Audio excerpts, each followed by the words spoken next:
Why is the U.S. suddenly surrounding Venezuela with warships? And why is the Pope even weighing in? Hay ese peligro, esa posibilidad de que haya alguna actividad, alguna operación, incluso invadiendo el territorio de Venezuela. Que es, digamos, mejor buscar maneras de diálogo, quizás presión, incluso presión económica, pero buscando otra manera para cambiar si es lo que deciden hacer en Estados Unidos. Over the past couple of weeks, the U.S. has launched a major military operation in the Caribbean, and it's getting a lot of attention. Over the weekend, President Trump warned airlines, pilots, smugglers, drug traffickers, basically everyone, to avoid Venezuelan airspace completely. And he said the entire area around the country was closed. This comes as part of Operation Southern Spear, which began on November 13th. The operation brought more than a dozen U.S. warships to the region, including the USS Gerald R. Ford. In short, Venezuela is now surrounded by American naval power. The official reason? The Trump administration claims Venezuela's government under Nicolás Maduro allows narco-terrorist groups like Tren de Aragua to ship drugs into the U.S. So at Trump's final cabinet meeting of the year, he and Secretary of War Pete Hegseth argued that this operation is about destroying cartel boats, stopping drug trafficking, and reversing what they say was a weak approach under the Biden administration. And then it's getting after and going after narco-terrorists and designated terrorist organizations in our own hemisphere. As I've said, and I'll say again, we've only just begun striking narco boats and putting narco-terrorists at the bottom of the ocean because they've been poisoning the American people. And Joe Biden tried to approach it with kid gloves. And allowed them to come across the border, cartels take over community, 20 million people, hundreds of thousands of Americans poisoned. And President Trump said, no, we're taking the gloves off. We're taking the fight to these designated terror organizations, and it's exactly what we're doing. So we're stopping the drugs, we're striking the boats, we're defeating narco-terrorists, and we're standing... And Pete, you may say one thing, that drugs coming in through the sea by sea are down 91%. And I don't know who the 9% is. I'm not sure either, sir, because... But down 91% by sea. We've had a bit of a pause because it's hard to find boats to strike right now. Which is the entire point, right? Deterrence has to matter, not arrest and hand over and then do it again, the rinse and repeat approach of previous administrations. This is meant to get after that approach. And I will just end by saying, as President Trump always has our back, we always have the back of our commanders who are making decisions in difficult situations, and we do in this case and all these strikes. They're making judgment calls and ensuring that they defend the American people. They've done the right things. We'll keep doing that, and we have their backs, Mr. President. Good job. Thank you very much. Howard? Over the weekend, Trump confirmed that in a November 21st phone call, he spoke to President Maduro, but did not go into further detail. The New York Times reported that you had a phone call with Maduro. Did you? I don't want to comment on it. The answer is yes. And can you tell us a little bit No, about I can't it? do that. Mr. President, would you say it went well?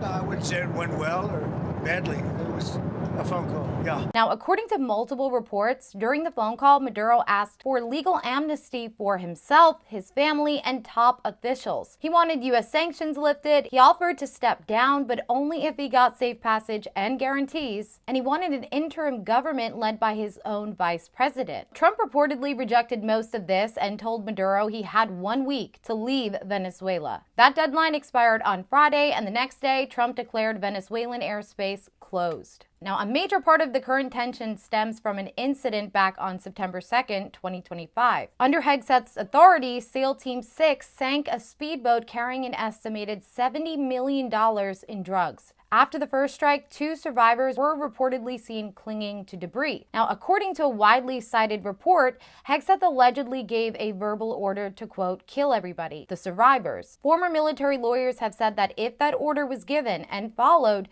it could be considered a war crime because killing incapacitated shipwreck survivors is illegal under U.S. law and international law. White House Press Secretary Caroline Leavitt said that Admiral Frank Bradley, not Hegseth, was the officer who directed the engagement, distancing Hegseth from accountability despite a Washington Post report that he ordered the death of everyone on the boat. She said Bradley acted legally and within his authority to neutralize a threat. The latter is true, Abe, and I have a statement to read for you here. President Trump and Secretary Hegseth have made it clear that presidentially designated narco-terrorist groups are subject to lethal targeting in accordance with the laws of war. With respect to the strikes in question on September 2nd, Secretary Hegseth authorized Admiral Bradley to conduct these kinetic strikes. Admiral Bradley worked well within his authority and the law, directing the engagement to ensure the boat was destroyed and the threat to the United States of America was eliminated. And I would just add one more point to remind the American public why these lethal strikes are taking place. Because this administration has designated these narco-terrorists as foreign terrorist organizations. The president has a right to take them out if they are threatening the United States of America and if they are bringing illegal narcotics that are killing our citizens at a record rate, which is what they are doing.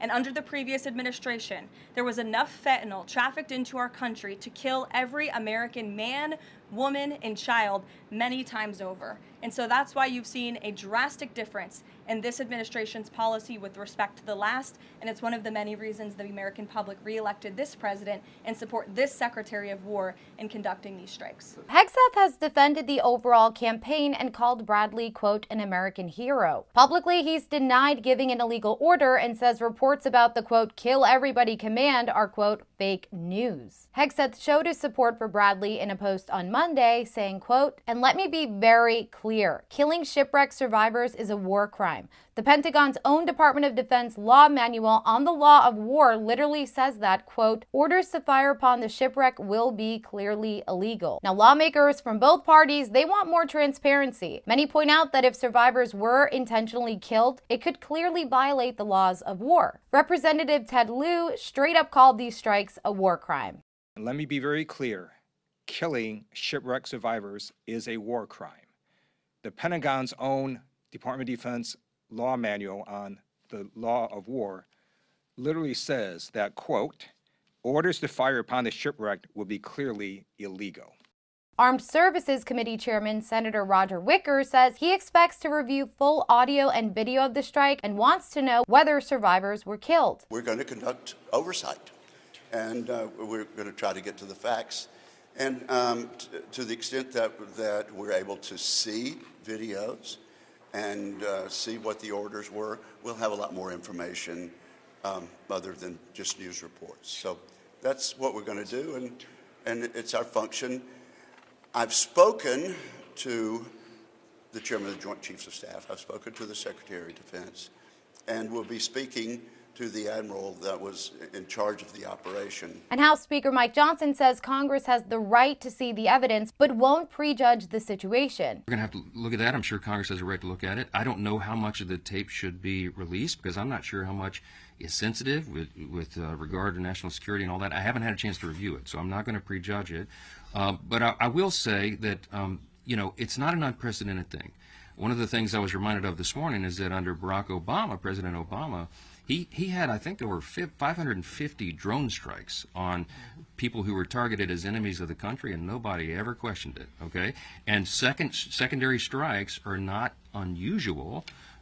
It has to happen if a mission is going to be completed. A month after the strike, Bradley was promoted from Commander of Joint Special Operations Command to Commander of U.S. Special Operations Command. He's expected to provide a classified briefing to lawmakers overseeing the military on Thursday.